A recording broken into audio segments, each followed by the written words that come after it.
Now what with Gina? Boy, that was very announcerish. I have a lot to talk about. Today, we're going to talk about the 7th habit of Stephen Covey's 7 Habits of Highly Effective People. I'm looking at 2 different screens here. But before we do that, I'm actually not waiting to jump in. I'm jumping in pretty darn quick.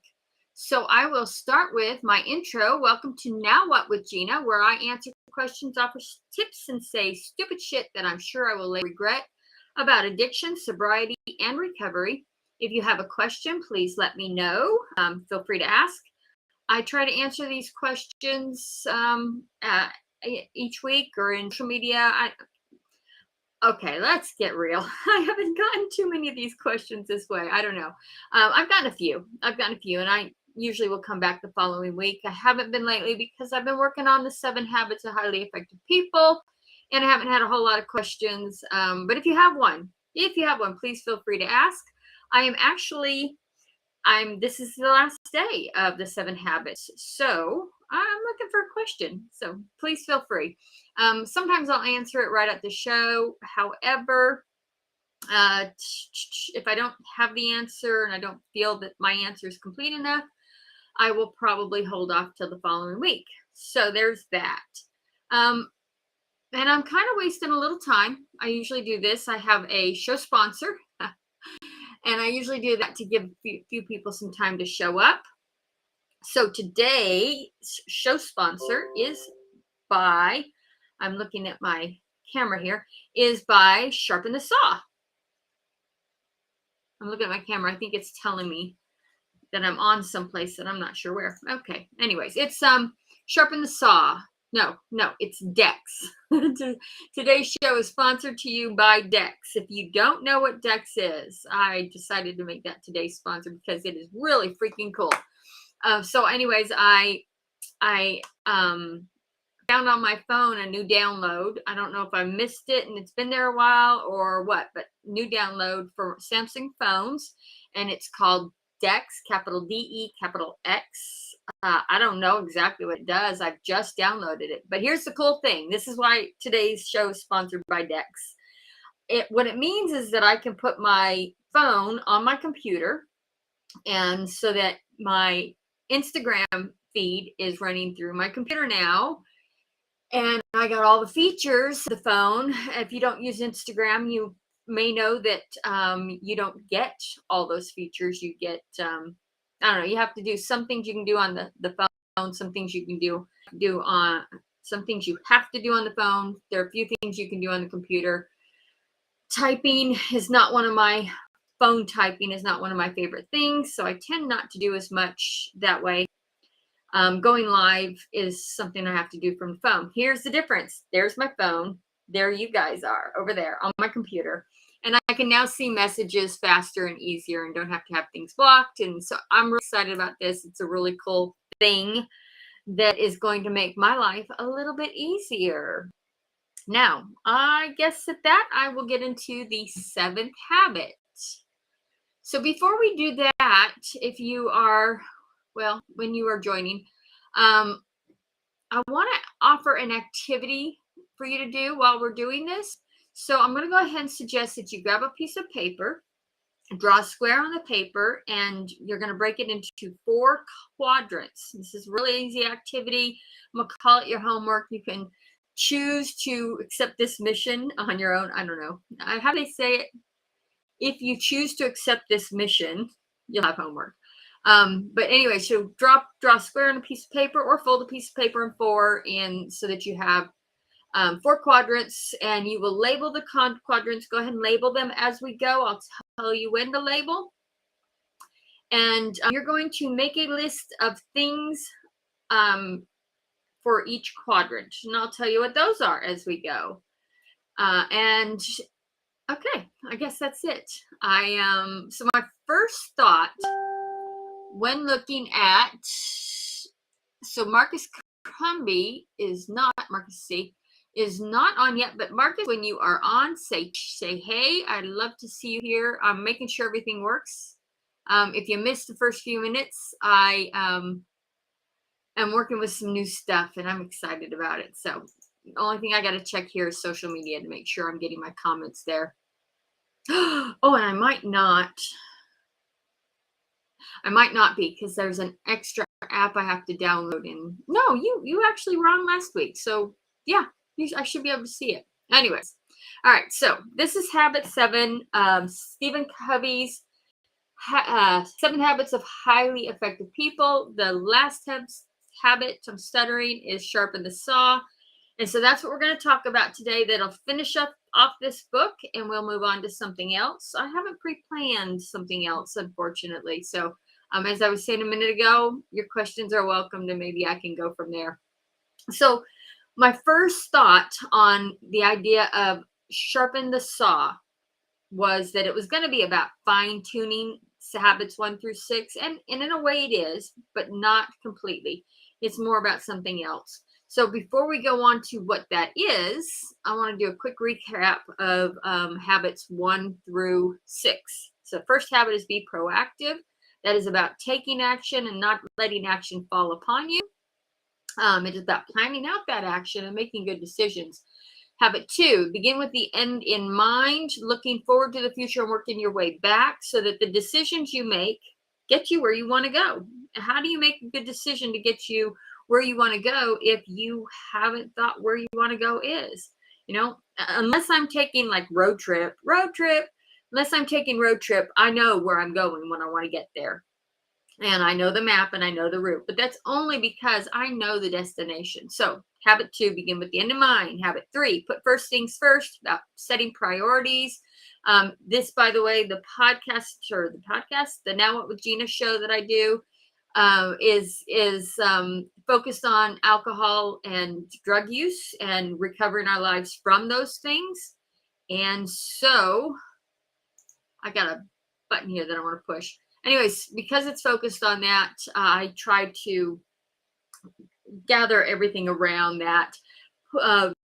Putting first things first to me was very important, a very important habit, because for the most part, we put alcohol first, even though it shouldn't even be on our list. So making decisions, putting first things first. Think win-win. We can all win if we, it's not even about compromising. It's about seeing from the other person's eyes to find out what they want and how we can accommodate so that they win and we win. 5, seek first to understand. That's 5. I got my fingers right today. Seek first to understand, then to be understood. It's about listening to hear what they say as opposed to listening to rebut or hi. I think this is Brian. Imagery by Brian. Hello. Thank you for joining. I am going to click a button here that says hello. So there you are. Anyways, habit 6 is synergize. This is putting 2 things together to create something bigger and better than it originally was. So Stephen Covey says 1 + 1 is 3. That's synergy. It's something bigger and better than it was. My example might have been his example. I don't know. It was a week ago that I said this, so I might be confused, but my example was a mom and a dad come together and they make a child, and then you have a family of 3, 4 people, and that's synergy. I know my example was the plant. You plant a seed, and when you have the seed, all you have is a seed. And for the most part, that's not a whole lot, but you add the water, you add the sun, you add the soil and all that stuff, and then that seed grows up to be a plant or a tree and something better than it was. Anyways, that's synergy. 7th habit, sharpen the saw. As I said, I thought it was going to be about sharpen the saw, fine tune all these other 6 habits. And in a sense it is, but really what it's about is self-care. And I didn't know that, but what he says is that by handling your self-care, sharpening your self-care, you are also sharpening the other 6 habits. Now, I love this idea about it because in my research, I discovered a lot of things about self-care that those of us who have struggled with addiction should know.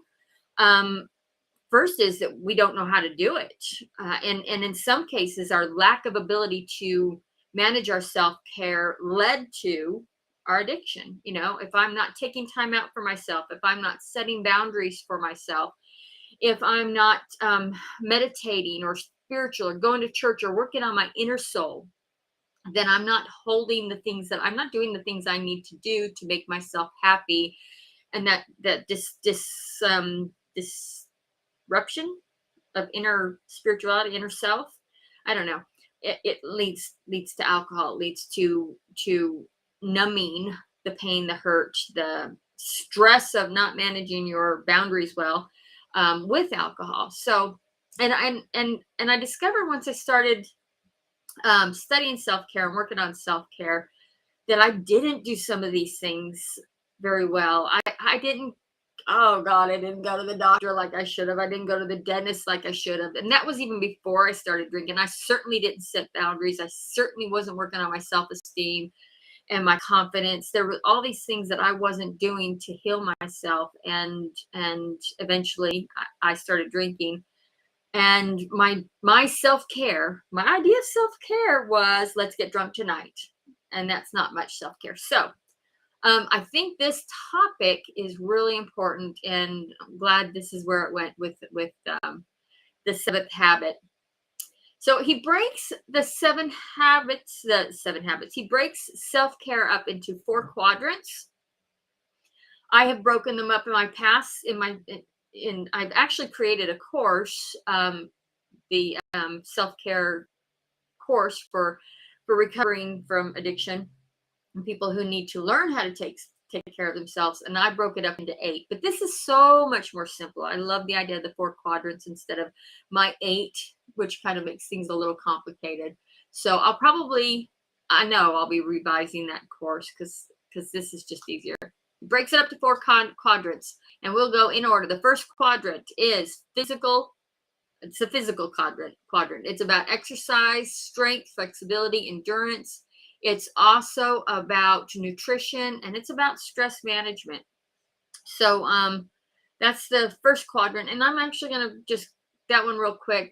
I'm not going to spend too much time on it because I'm really much more excited about the other 3 quadrants, especially the 4th quadrant. I love some of the things he says about that. Second quadrant. Why do I have a 3 where the 2 should be? Second quadrant is the spiritual quadrant. It's about value clarification and commitment and study to meditation or religion. Or he actually includes in here some other things. I think in my breakup 8, it's not even mine, it's Vince's and mine. The 8 stages of self-care, steps of self-care. We have creativity as an individual step. I think he would suggest that creativity might fit in here as a part of the second step, the spiritual step. So anyways, what this includes, this is your center. This is your commitment to your values. This is the inner beliefs. It's the quadrant that manages your self-leadership. I noticed someone joined me. I'm guessing it's probably on Facebook. If you could say hi, I would love it so that I know you're here, who you are, and where you're coming from. If I don't respond, it's because I don't get all the channels in a way that I can chat with you. So I'll find it later. But I can't say hi today at this moment. I can say hi later today, but at this moment I can't. So anyways, back to the 3rd quadrant, which is spirituality. It's your center. It's commitment to your values. There's where I was, the quadrant that manages self-leadership. And so how does that quadrant, your spirituality, manage your self-leadership? For me, I found that taking that time out to meditate or to be mindful or to just pause, taking that time out allows me the opportunity to make better decisions. Also, if I am not doing what they call the daily renewal, what he calls the daily renewal. I think he called it that. It is a daily renewal. You have to do it every single day. If I'm not taking that, then that stress builds up. And again, I'm making poor decisions. And when you have that spirituality, I don't know. One of the things I've been able to do with spirituality is identify decisions, come to conclusions about decisions based on instinct. And that instinct comes from the idea that I'm following my values, which connects with what he's saying. This is your center and commitment to your values. So here's the thing. It includes daily renewal. It includes meditation. It also includes reading a good book, taking the time out of your daily activity to just relax and enjoy a book. Not a learning book, which is something I always do and call it self-care. And it is. We'll talk about that later. But just a relaxing good book, a meditation book, a poetry book. He also says it includes being creative.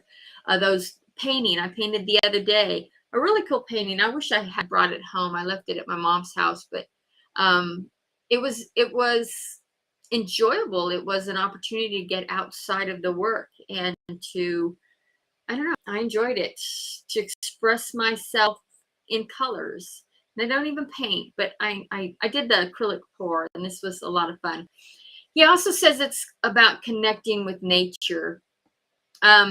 Here's what years ago I read a study about meditation and about mindfulness, and I can't quote you the study or exactly what was said, but what I took from it, the really big key thing was that people who knit have a lower stress level because they practice mindfulness with intention just by knitting. I thought about that, and I haven't knitted in a while, but I do like to knit. And I know that when I am knitting, all I am doing is counting. I'm counting the stitches as I go. So during that time that I'm knitting, my mind is not thinking about the argument I was in the day before. It's not thinking about what I'm worried about, coming up to the future. It's not thinking about getting the next lesson out. I'm not thinking about anything. I'm literally counting. And it creates this mindfulness, this meditative practice where you clear your mind of all your troubles. And yes, as I'm counting, I go into other thoughts, same way I do with meditation, and then I have to backtrack and clear my mind again. So I loved that idea. If you are looking for a spiritual center and you knit, pick it up again. You might find that knitting helps you with some mindfulness. It lowers your stress levels, and it actually has some physical benefits to it as well. And then you come up with these really cool sweaters. I don't have my sweater here. I did make a sweater. I made a bunch of pairs of socks that were really fun, and of course a lot of scarves. So I did a lot of knitting at one point. All right, so the third quadrant is your mental quadrant. And I'm going to stop for a second because I said when we began this that about the piece of paper and the 4 quadrants and to fill in the blanks, and I don't think I gave that. I'm excited, so I'm moving forward and forgetting. So if you folded the paper, if you got that piece of paper, in that first square, put physical exercise, physical quadrant. The second quadrant is your spiritual quadrant, and label that square there. And the third quadrant is your mental quadrant. Label that square. All right, and what I neglected to tell you because I got excited and moved forward was that as we go through this, list a couple activities that you can put in each quadrant. Some things, and I'm giving some hints as we go. Knitting would be a great one for the spiritual quadrant. Taking a walk in the woods would be a great one for the spiritual quadrant. The third quadrant is mental. That includes reading, visualizing, planning, and writing.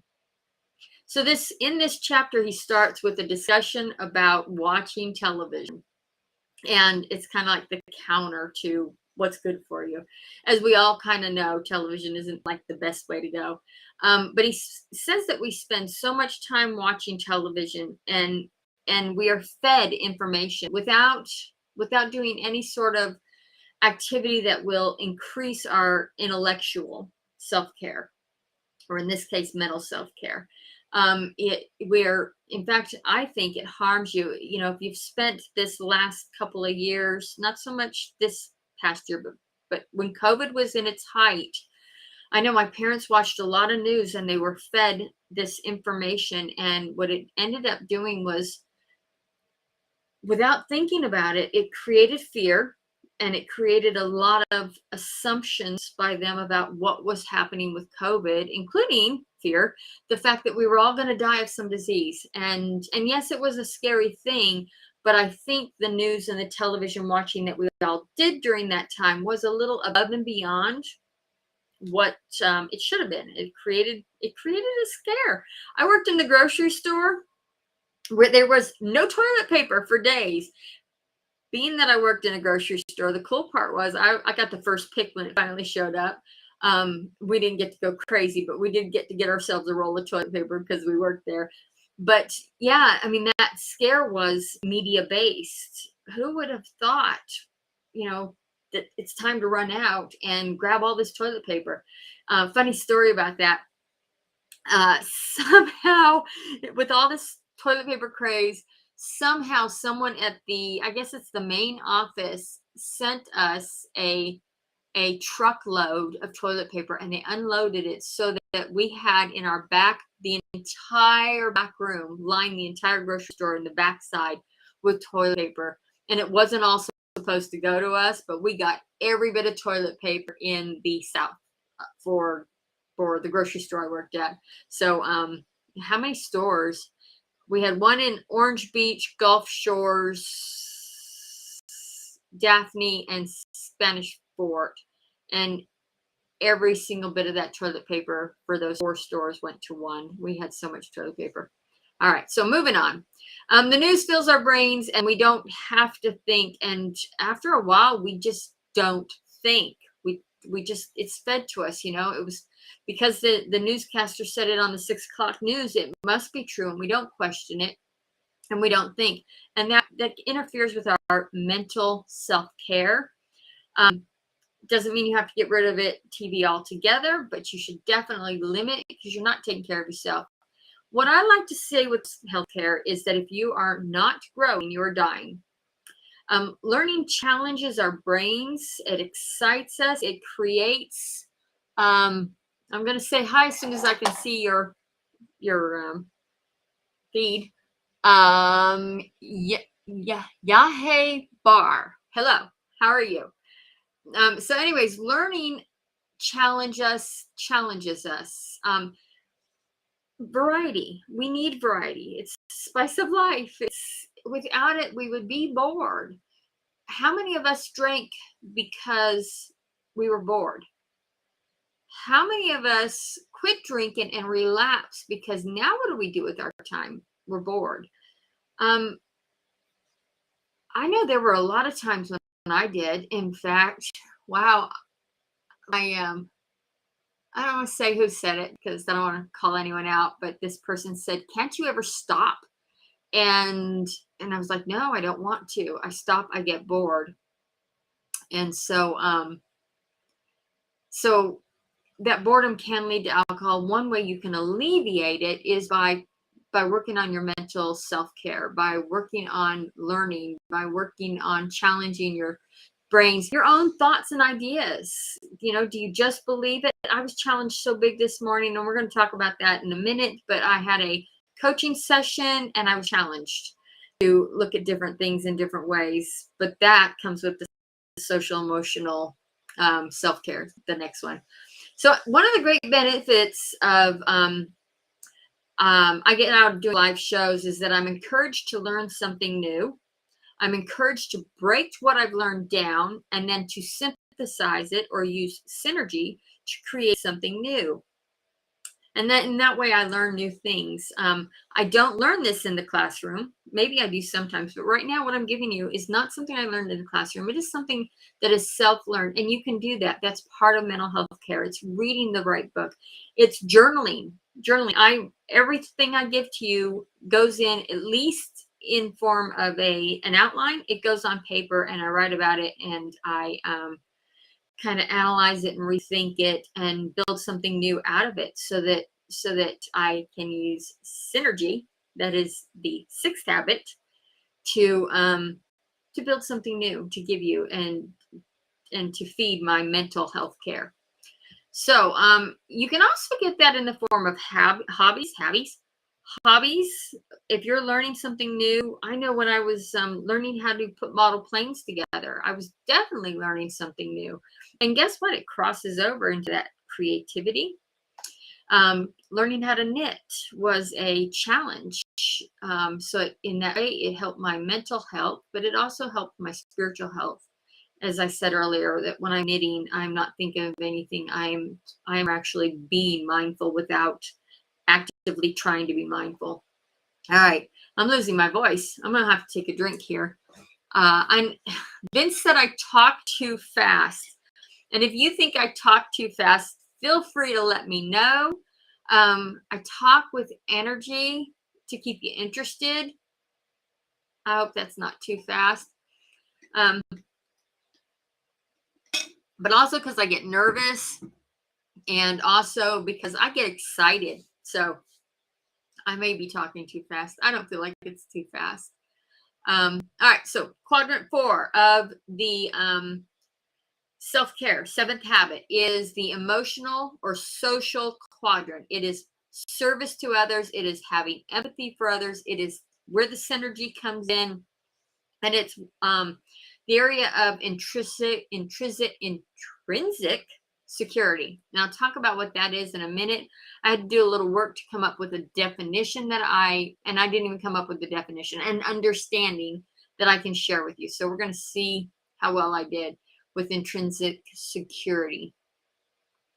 So social and emotional self-care helps in the area of interpersonal leadership or leading others. It helps with communication, and it helps with cooperation and relationships.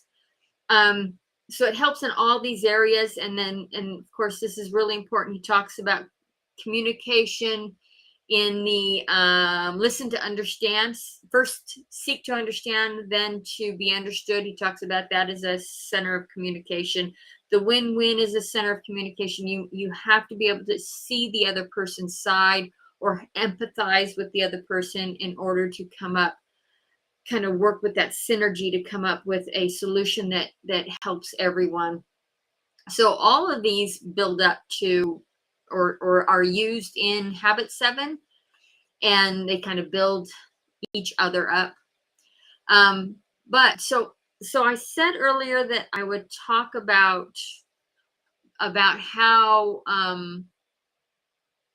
I see things differently based on my ability to think and to synergize and my mental work. So, and here's where it is. It's in the social area. This morning I had a coaching session. I do take coaching from time to time on my own for my own mental health, my well-being, partly because, you know, I said to myself the other day, I'm my forever project. I'm my only forever project. You know, I might work with you guys for a couple weeks, but I have got to deal with me forever. And in order to make that work for me, in order to stay sober, I am my forever project. So I had a coaching session this morning, and he said, the world is a projection of you. The world is a projection of you. And I had to think about that for a minute. What that means is that what you feel on the inside is projected outward to the rest of the world, and then they project it back to you. All right. So, for example, your ability to trust is based on what's going on your inside. Or are you angry and bitter at the world, so you don't want to trust people? Have you experienced things where they've cheated or stole from you? Other people have cheated. Do you not trust for that reason? In my case, my trust comes from a lot of abandonment issues with my dad. And so I don't trust men in general, but I don't trust people in general. And I have to work on it. And I'm getting better. And this actually had nothing to do with the trust issue, had nothing to do with the quote. But there was another aspect of the quote. The world is a projection of you. And I may not have said this here, but I've been dealing with money blocks, not money issues. I don't owe a whole lot. I panic at Christmas shopping. I panic at going to the store and spending too much money. And I've always been that way, but I've really gotten bad at it in this past year. And so the world is a projection to you. I don't understand because I have my own panic about money. I don't understand why the rest of the world doesn't have it too. So I just assume when it comes to buying something big that or expensive or unnecessary, that either you, and I don't mean you in particular, but whoever is either, well, probably pretty stupid with their money. I mean, I can't see it being any other way. That is me projecting my feelings about money onto other people and expecting them to feel the same way. As a result, they often see what I'm projecting and treat me as a response to that. I hope that makes sense. So, to go a little bit deeper, do I want to go deeper in that? Trying to remember what I came up with on that. I don't know.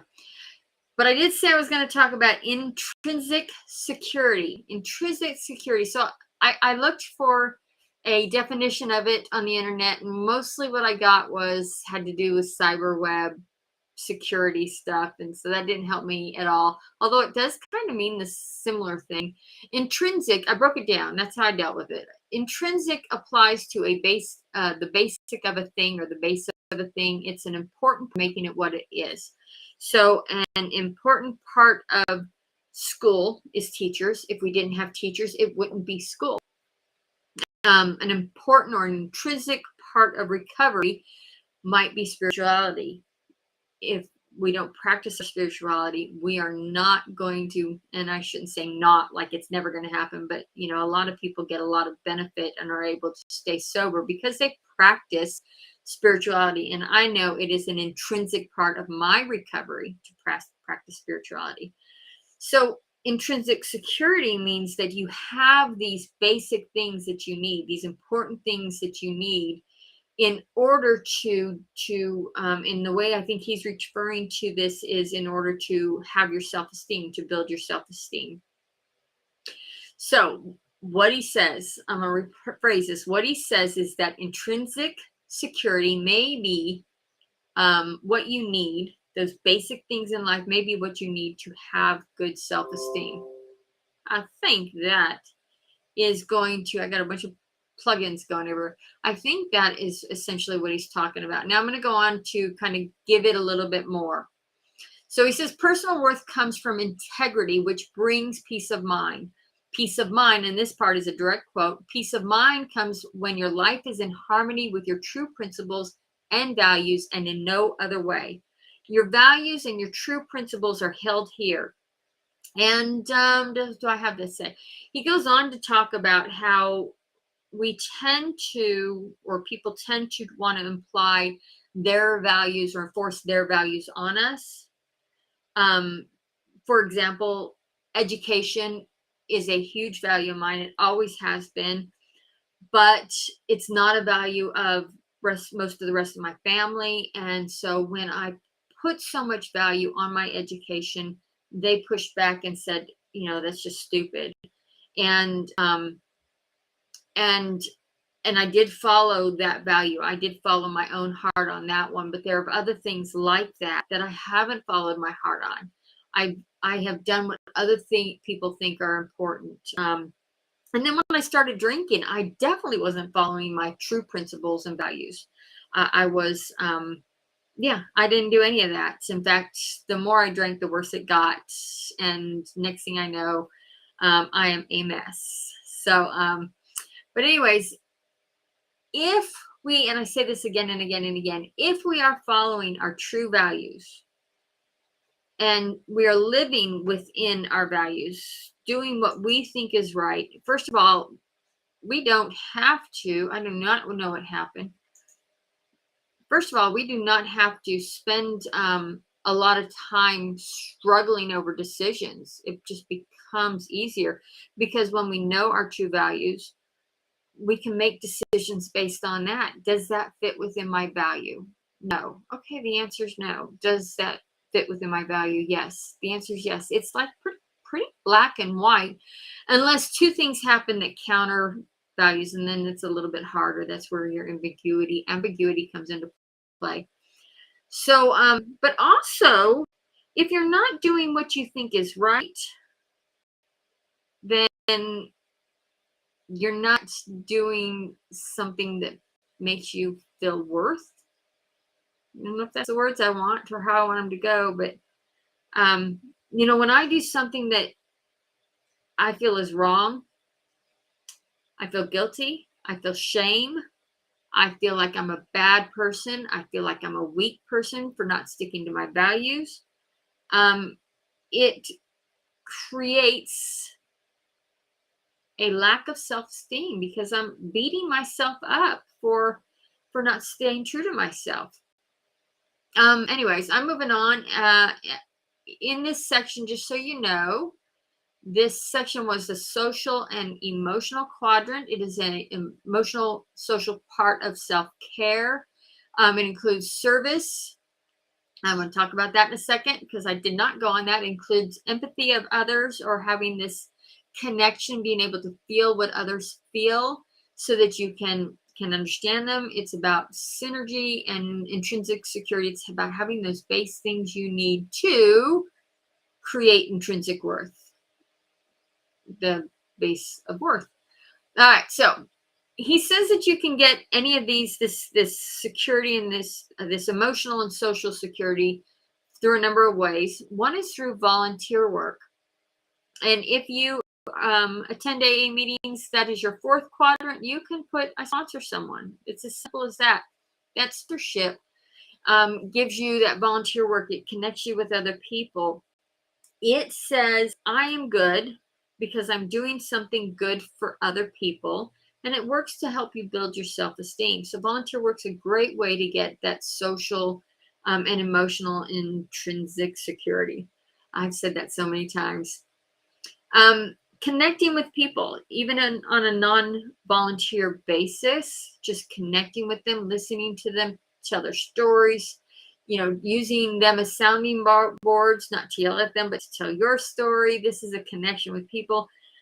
Just looking into someone's eyes. It's weird and it's hard, but just looking into someone's eyes and making that eye contact can create this connection that is just so important for our emotional well-being. So what Stephen Covey says is that when the four quadrants are in balance, life is in balance. Your life is in balance. And I'm going to back up here. A lot, what I've been thinking about using, although I might switch to this way, is the wheel of life. And the concept behind the wheel of life suggests that we have 8 areas of our life, 8 areas of self-care, 8 areas of our life that have to balance out. And a lot of people will have a really strong, peak in one area and a really weak peak in another. And when you have a wheel that does like this, it's not going to roll in a fluent way. It's going to go boom, boom, boom, boom, boom. If your quadrants aren't in balance, your life is going to go boom, boom, boom, boom, boom. Is that a good boom, boom? Does it sound right? So the goal is to keep the 4 quadrants in balance. When that happens, your life is in balance. You remove a lot of the risk of relapse. Remove frustrations from relationships because, everything's okay. It's all copacetic. One of my favorite words. Someone asked, is your life in balance? Are all 4 quadrants in balance? Are you going through life in a flow that feels smooth, or you're booping it to the next spot? When I was drinking, it was boom, boom, boom, boom, boom, boom. It was all over the place. Everything was messed up. I had no spirituality whatsoever. I was still trying to learn. I was still trying to deal with that mental aspect. However, I wasn't able to absorb and retain the information that I learned. So that was booming it all over the place. What's the intrinsic security? I had no security. I don't care what you want to name it or what the definition of intrinsic was. I had none. So that didn't count. What is the first one? I'm scrolling here. The first one was the physical exercise. And actually I quit drink. I used to run triathlons and I quit doing my triathlons when when I started drinking. So that was all a mess. And this is pretty typical. If your life is ba-boom-ing it, definitely listen to this again and see which areas that you can improve so that it doesn't do that anymore, so that you have a smooth flow. The activity I suggested in the beginning of this, do it. And so here's the next part of that activity. Take one item. If you're making a list of 4 or 5 things in each quadrant that you can do, pick one item from each quadrant and plan to do that this week. Plan to do one item from each quadrant this week. So I'll run through here. I'm not going to go through the entire list and recreate lists for you, but I can tell you what you can do real quick. For the physical quadrant, your one item might be take a walk. I can take a walk. I do that anyways, but I can bump it up to 3 or 4 walks a week as opposed to 1 or 2 or whatever. If you are struggling with a ba-boom in your spiritual quadrants, you can start meditating, or you can just swear to read a book a week or a book a month. This is something you can do to balance that quadrant out. If you are dealing with your mental, dealing with lacking in your mental self-care, read another book. But this one, the first book for spirituality is can be an enjoyment book. It can be that love romance. It can be my favorite books to read for enjoyment is science fiction. But if you want to read, I used to read romance. So if that's perfect for the mental health, for the emotional health, social, spiritual health. For the mental health, different kind of book would be Stephen Covey's 7 Habits of Highly Effective People.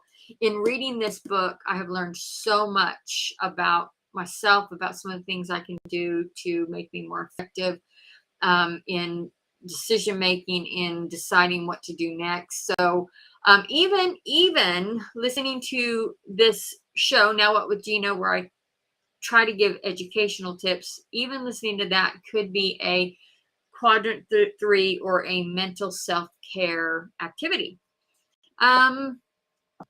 Watching television is not a mental health activity. Watching television. In fact, if you're watching television in the midst of COVID, your mental health is probably going downhill fast because there's a lot of fear going on. So anyways, did I finish up? No, I have one more, and that is the social emotional, which I've already talked about. But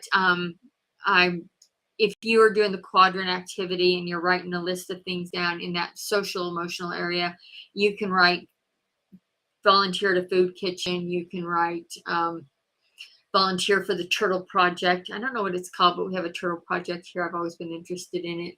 Or you can sponsor someone. You can also, what else is there?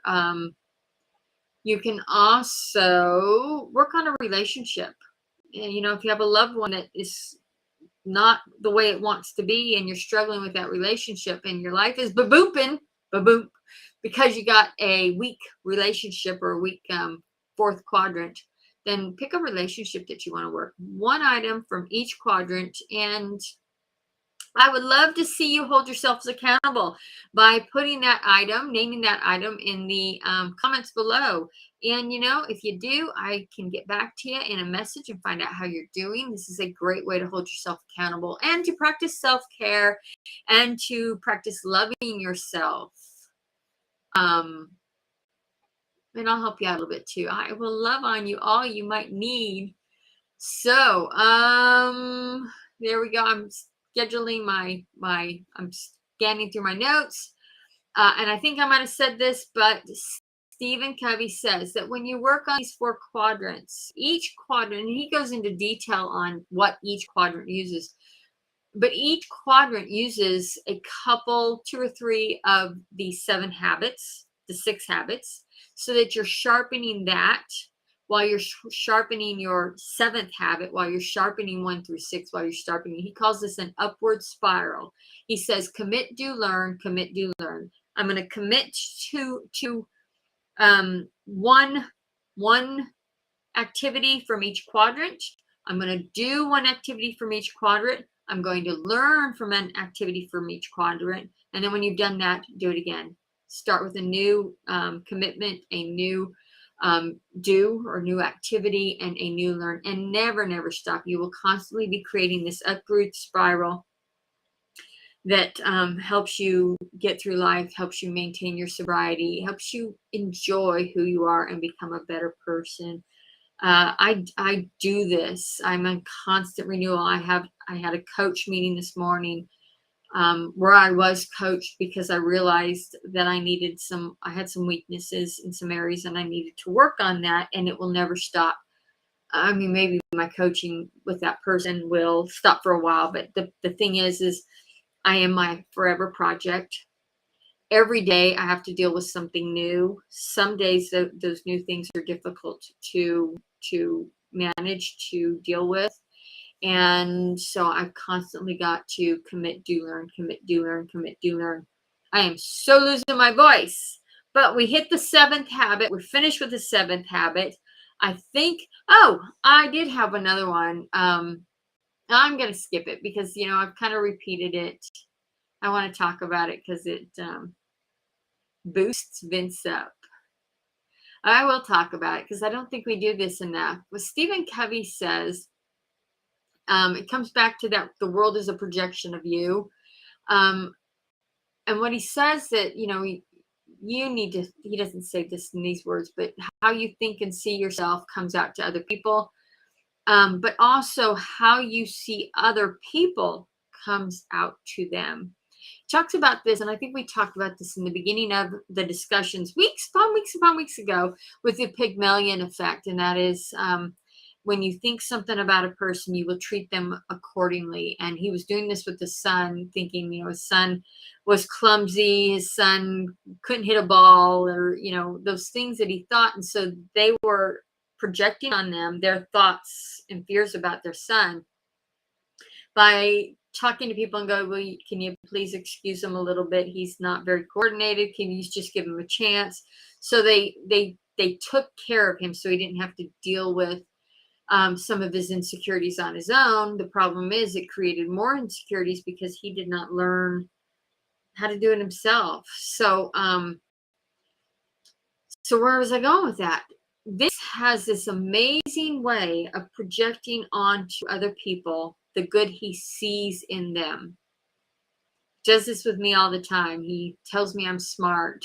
He tells me I'm capable. He tells me, that whatever I need to hear, he seems to know what it is, and he tells it to me.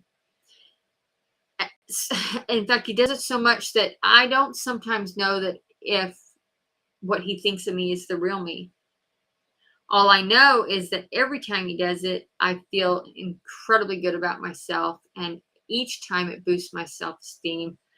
And what Stephen Covey is talking about is the fact that we need to do that more for other people. We need to project ourselves out as good to other people. Vince does a great job of that, so you can't have him. Anyways, last but not least, we're out of it. I have been on here almost not quite an hour. It will be when I'm done, but we're getting really close. This is the end where I say, remind you not to forget to put your 4 quadrant activities in the comments so that I can touch upon them. I can, mention you in mess you and say, how's that going for you? And is it good? And is there anything I need or I can do to help you move that forward? But I also want to remind you that I'm on a challenge, and that is to get 100 followers in YouTube. When I have 100 followers in YouTube, I can, then when I have 100 followers in YouTube, what I get to do is turn that list of numbers, that's the URL that says, you can plug in this address and go to this website or YouTube. Right now I have a whole long list of numbers. It's not easy to, I didn't even bother to memorize what the numbers are. It's letters, this capital, this lowercase this. It is a mess. Hello, Andrea. I'm glad to see you. I'm getting ready to finish up, but we will have the replay in a few minutes. I'm running out of voice here and I'm dehydrating. Anyways, so 100 members or subscribers in my YouTube channel. When I get that, 100 members in my subscribers in my YouTube channel, I can customize my name. It'll, make it something that's a little more personal to what we're doing. I'm excited about that. So I'm asking you to head on over to YouTube and hit that subscribe button. If you're coming in this in a replay, I will put the link in the comments, in the replay comments, so that all you have to do is click on the button. It'll take you directly to our YouTube channel, and you can hit the button that way. And I would really appreciate it. So I think that's it. Thank you for joining me. If there are any questions, one last time, if there are any questions, please feel free to ask them in the comments. Reach out to me directly. I don't care. I would just love to know your questions so that I can answer and talk to them. I guess that's it. I'm wondering where I look today in this live. Hold on. I kept finding that I wasn't totally, with this new setup I got going, I wasn't totally looking directly at the camera. I'm looking at the other camera thinking that there's a camera there, and I'm looking, of course, the other one with my notes, and I've got screens everywhere. But I don't know. I think that's it. That's it for now. With Gina, I'll see you next week, 7 Central. No, not 7. Ooh, gotta change that. 2 o'clock Tuesday Central Time, 2 p.m. Starts earlier for you on the East Coast. It's a 1 hour ahead of us for those of you on the East Coast. West Coast 2 hours early, East Coast 1 hour ahead. And I do that every Tuesday. Again, I don't know what I'm going to talk about next week. Yes, thank you, Andrea. I'll look forward to it. I'm working with the guys tonight, so if you send it during certain times, I may not be able to answer, but I'll get back to you. Anyways, next Tuesday, don't know what the topic is, but I'll come up with something cool, I guess. I don't know, exciting to me. You might think I'm weird, but I'll come up with something, and we'll talk about that next week. And we will see you then. All right, that's it. Another day done. Bye.